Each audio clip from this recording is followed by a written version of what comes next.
থাকবো, তারা চেষ্টা করবেন, যোগাযোগ করবেন।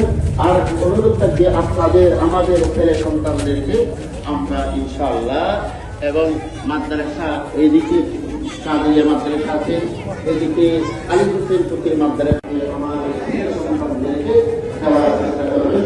আল্লাহ